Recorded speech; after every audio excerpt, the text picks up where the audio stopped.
Hi, folks. It's Andy, the analytical preacher. I think most folks, at least in America, are familiar with the phrase, the separation of church and state. Now, unfortunately, it's probably one of the most misunderstood, and if we're being honest, one of the most intentionally misused expressions in our country, certainly in our current political debate.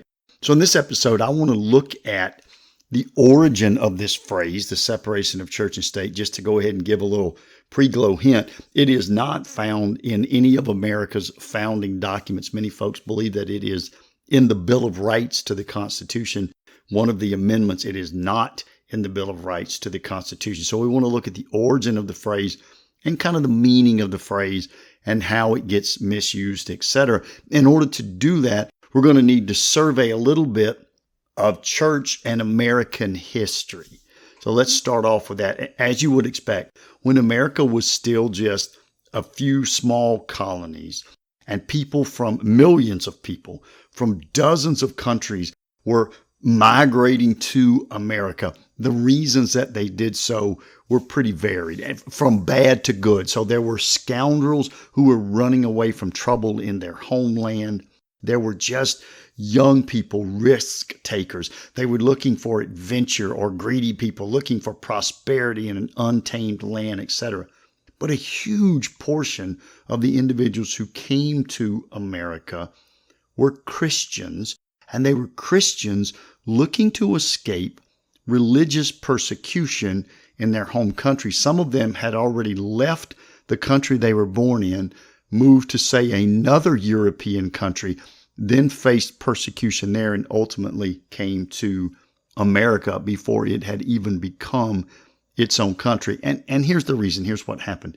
In Europe, most of the countries had official religions. So they had state-ordained and state-funded religion. So, for example, the French was a Catholic country, and England became an Anglican nation, and the Netherlands was some sort of Reformed church, and there were other provinces or countries or states that would be Lutheran, etc. And what would happen is, when the king and the politician said, this is our official religion, and so we will collect taxes, we will collect fees from you to support that religion, in many of those places, they also said, and we're really not going to allow you to practice your own religion the way that your conscience dictates that you practice it. You need to follow the state religion in the way that the state says, the king or the politicians say that you need to do that. Obviously, you can immediately see what the problems would be with this. One, kings and politicians don't make very good religious leaders. Sometimes politicians don't make very good leaders at all, but politicians and kings don't make very good religious leaders. It's difficult for me to financially support the church, the denomination, the type of faith that I want to support with my funds if I'm also being forced to support the state church involuntarily with financial funds. And ultimately, it just becomes a problem with our conscience that we're living in a country that says, this is what the Bible says and what it means and how we worship. And I have to kind of pretend like I go along with that, when in reality, in private, I'm worshiping and interpreting the Bible in a different way. So by the time the 13 colonies got ready to declare their independence, there were a number of religious refugees. And though taxation without representation may have been the primary catalyst for America declaring for independence, it was really a number of religious refugees who felt so strongly about how they felt they needed to practice their Christian religion that they were willing to leave their home country in order to be able to do it. It was those religious refugees who were declaring for that independence. So I think today, a lot of folks are trying to say America should never have been a Christian nation. America was not a God-believing nation. That has nothing to do with who we are, where we came from. That is simply a really blatant and bad rewrite of history. If you just look at the beginning, you don't have to read the whole document. Let me just read about 5 sentences from the preamble to our Declaration of Independence, and you get a sense for just how deep God was ingrained in America when she was founded. The preamble reads this way: The unanimous declaration of the 13 United States of America. When in the course of human events, it becomes necessary for one people to dissolve the political bands which have connected them with another, and to assume among the powers of the earth the separate and equal station to which the laws of nature and of nature's God entitle them, a decent respect to the opinions of mankind requires that they should declare the causes which impel them to the separation. We hold these truths to be self-evident, that all men are created equal, that they are endowed by their Creator with certain unalienable rights, that among these are life, liberty, and the pursuit of happiness. They are literally saying here, in some beautiful language, it is the God of nature. It is the God who created us and created nature who gives Christians their rights for religious freedom. And we couldn't have that in your country, and now we have it here, and now you're trying to abuse us, these United 13 states, in a different way. But it is the God of nature. It is the God who created us along with nature that gives us this desire and this right to be religiously free. And it is this Creator God who gives us our personal individual rights as well.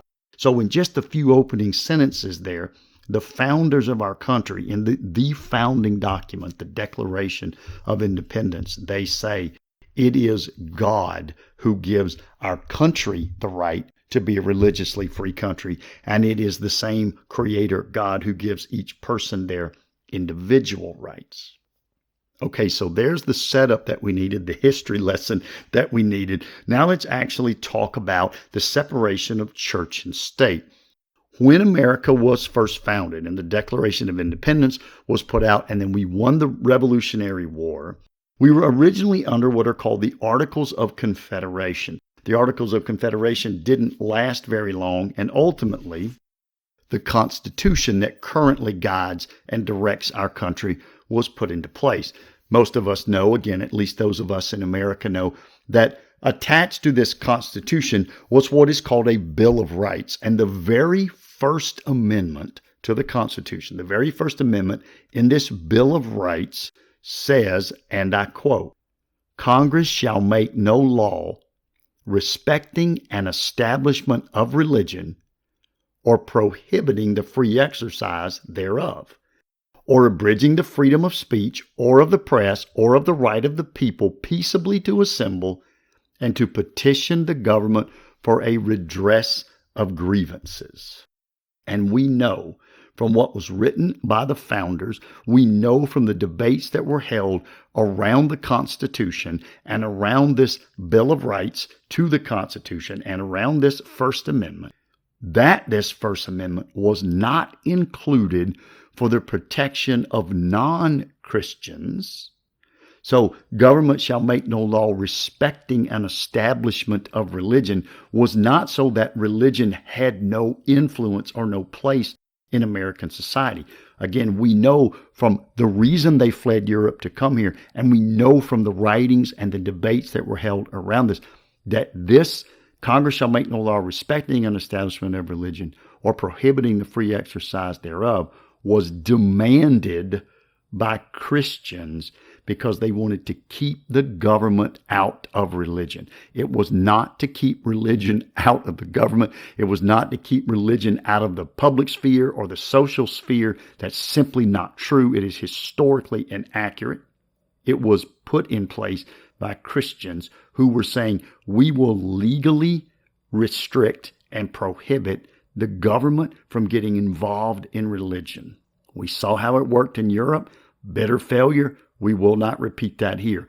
So Congress shall make no law respecting an establishment of religion. No national Congress, no national law can ever be passed that says this is our national religion. This is our national denomination. Or worse yet, this is how you have to worship, or you have to pay taxes, fees, or tithes to now the state church. That is what this First Amendment was designed to avoid. And then, of course, it says not only should the government not establish a state church that we all have to obey and fund with our personal money, though we would rather not, but also the government cannot write any laws that prohibit us from choosing, since there isn't a state religion, a state church. The government can write no laws that prohibits us from choosing what religion, what church, what denomination we will commit ourselves to. And it's interesting here, we speak so much in America about free speech and the freedom of the press, and those are important things, and we guard them very carefully. But notice here, the very first thing the founders wrote in this very First Amendment was not freedom of speech or freedom of the press, because they knew the most important thing in life was their faith, and they knew what had happened in Europe when state churches had been formed. And so though they put in the very First Amendment, the government cannot abridge the freedom of speech or the freedom of the press. The government cannot stop people from peaceably assembling. The government cannot stop us from petitioning and complaining when they're doing something wrong. But the first thing it says is the government cannot start a state church and force me to obey it or force me to fund it. And the government cannot stop me from freely practicing my religion as my conscience dictates that I need to do.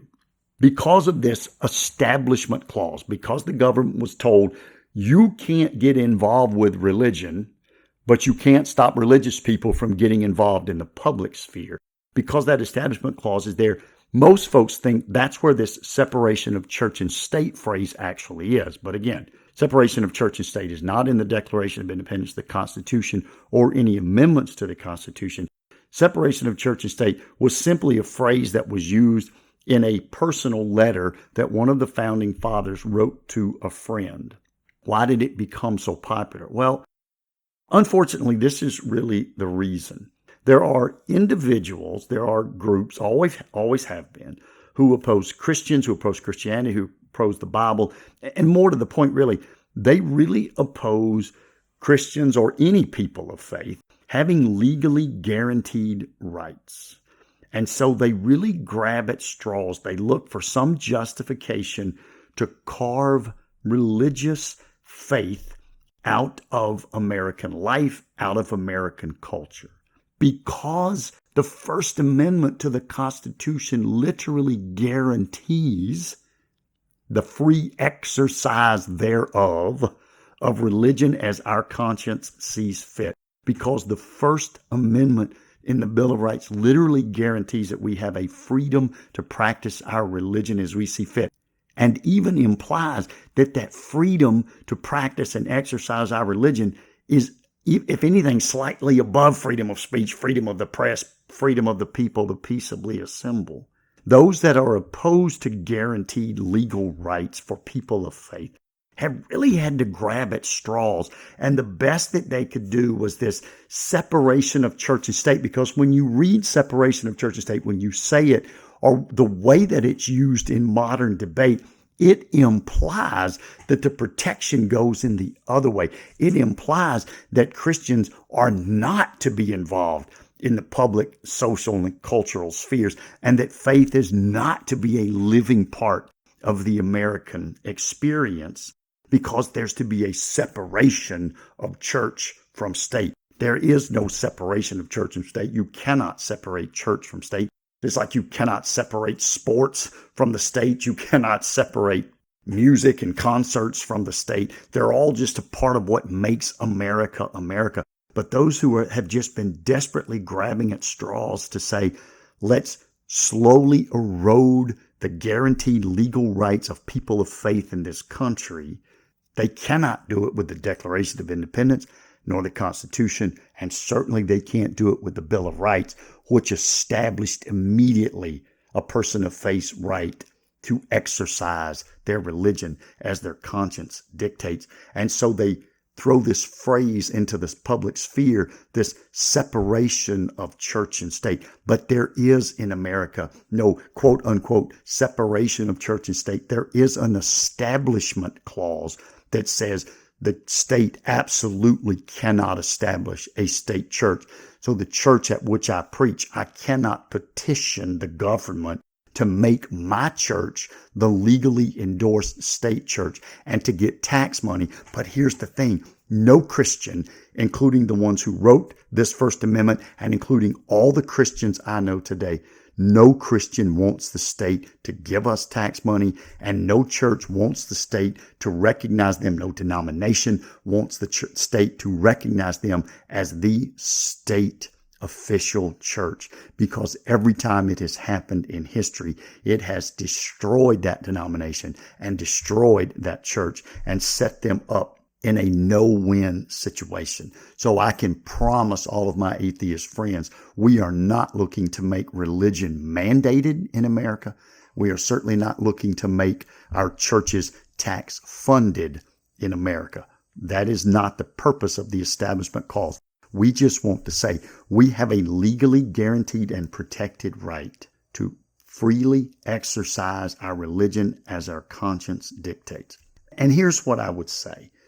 For educated people, we really need to stop using the phrase separation of church and state. It is not a real legal statement. It has absolutely no meaning in our country. And you really sound, to be honest, rather uneducated and extremely biased when you just casually throw that, oh, but you can't do that separation of church and state. That's like saying, oh, you can't do that because of the purple unicorn that lives at the state park. There is no purple unicorn at the state park. Stop it. The only concern that our politicians, our courts, our voting citizens should be worried about is not having an official sanctioned religion, not funding that religion with taxpayer money. Other than that, there is no separation of church and state. Christians should be free to practice our faith as our conscience demands. So I would make a recommendation to the listening public that we take the phrase separation of church and state out of our vocabulary. Again, it really makes us sound uneducated both historically and legally, and it clearly and quickly shows your bias, that you are opposed to religion, even to the point of working against the legal guarantees explicitly written in the Bill of Rights in order to make your point. So at this point, I would like to dig a grave and bury separation of church and state and say, as a good American who follows the First Amendment, long live the Establishment Clause. Congress does not need to get involved and mess with my religion or my freedom to practice my religion as my conscience dictates. Thanks for listening. Until next time, this is Andy.